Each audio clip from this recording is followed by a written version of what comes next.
नमस्कार मित्रों, आप सभी का स्वागत है आज के इस वीडियो में। एक पुरानी कहावत है, जैसा खाएंगे अन्न वैसा बनेगा मन। यानी हम जैसा भोजन करते हैं ठीक वैसा ही हमारे सोच विचार बनते हैं। इसका सबसे सटीक उदाहरण महाभारत में मिलता है। जब तीरों की सैया पर लेटे भीष्म पितामह से द्रौपदी पूछती हैं, आखिर क्यों भरी सभा में आपने मेरे चीर हनन का विरोध नहीं किया, जबकि आप सबसे बड़े और मान्य थे। तब भीष्म पितामह कहते हैं कि मनुष्य जैसा अन्न खाता है उसका मन वैसा ही हो जाता है।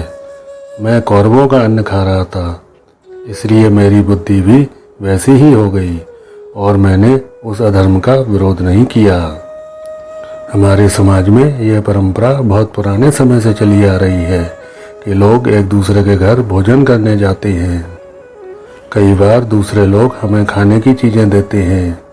वैसे तो ये सामान्य सी बात है, लेकिन इस बात का भी ध्यान रखना चाहिए कि किन लोगों के यहाँ हमें भोजन करना चाहिए और किन के नहीं। गरुड़ पुराण के आचार कांड में बताया गया है कि हमें किन लोगों के यहाँ भोजन नहीं करना चाहिए। यदि हम इन लोगों के यहाँ भोजन करते हैं या इन लोगों की दी गई भोजन की वस्तु ग्रहण करते हैं तो ऐसा करने से हमारे पापों में वृद्धि होती है।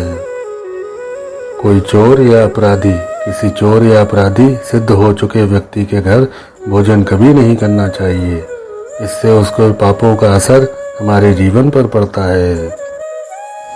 चरित्रहीन स्त्री ऐसी स्त्री जो स्वेच्छा से पूरी तरह अधार्मिक हो।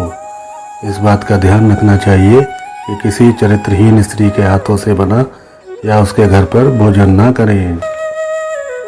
गरुड़ पुराण के अनुसार जो भी ऐसी स्त्री के यहाँ भोजन करता है वो उस स्त्री के पापों का फल प्राप्त करता है।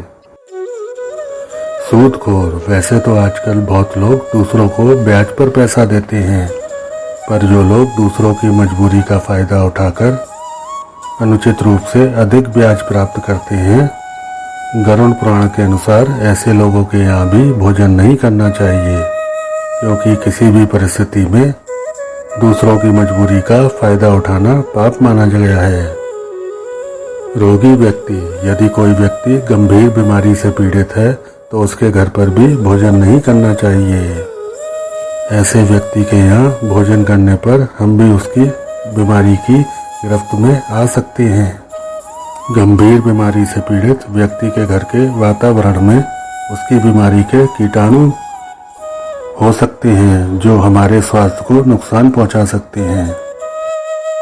क्रोधी व्यक्ति क्रोध इंसान का सबसे बड़ा शत्रु होता है। क्रोध में आकर कोई भी व्यक्ति अच्छे बुरे की पहचान भूल जाता है, जिससे व्यक्ति को हानि उठानी पड़ती है। जो व्यक्ति क्रोधी होते हैं उनके यहाँ भी भोजन नहीं करना चाहिए। यदि हम उनके यहाँ भोजन करते हैं तो हमारे अंदर भी क्रोध का अवगुण आ सकता है। नपुंसक या किन्नरों को दान देना विशेष विधान बताया गया है। ऐसा माना जाता है कि इन्हें दान देने पर हमें अच्छे उपयोग की प्राप्ति होती है। गरुड़ पुराण के अनुसार इन्हें दान देना चाहिए, पर इनके यहाँ भोजन नहीं करना चाहिए, क्योंकि किन्नर कई प्रकार के लोगों के यहाँ से दान प्राप्त करते हैं। इन्हें दान देने वालों में अच्छे व बुरे सभी प्रकार के लोग होते हैं। निर्दयी व्यक्ति यदि कोई व्यक्ति निर्दयी है, दूसरों के प्रति अमानवीय बर्ताव करता है, तो ऐसे व्यक्ति के यहाँ भी भोजन नहीं करना चाहिए। ऐसे लोगों के यहाँ अर्जित धन से बना खाना हमारा स्वभाव भी वैसा ही बना देता है। हम भी निर्दयी और क्रूर बन सकते हैं, क्योंकि जैसा खाना हम खाते हैं हमारे विचार भी वैसे ही बनते हैं। नशीली चीज़ों का व्यापार करने वाले जो लोग नशीली चीज़ों का व्यापार करते हैं, ऐसे लोगों के यहाँ भी भोजन करना गरुड़ पुराण में वर्जित बताया गया है। नशे के कारण कई लोगों के घर बर्बाद हो जाते हैं। इसका दोष नशा बेचने वाले पर ही लगता है। ऐसे लोगों का पाप का असर हमारे जीवन पर भी होता है। आशा है आप सभी को यह वीडियो बहुत पसंद आया होगा। आगे भी ऐसे वीडियो आपसे छूट ना जाए तो हमारे चैनल को ज़रूर सब्सक्राइब कर लें। वीडियो देखने के लिए आपका बहुत बहुत धन्यवाद।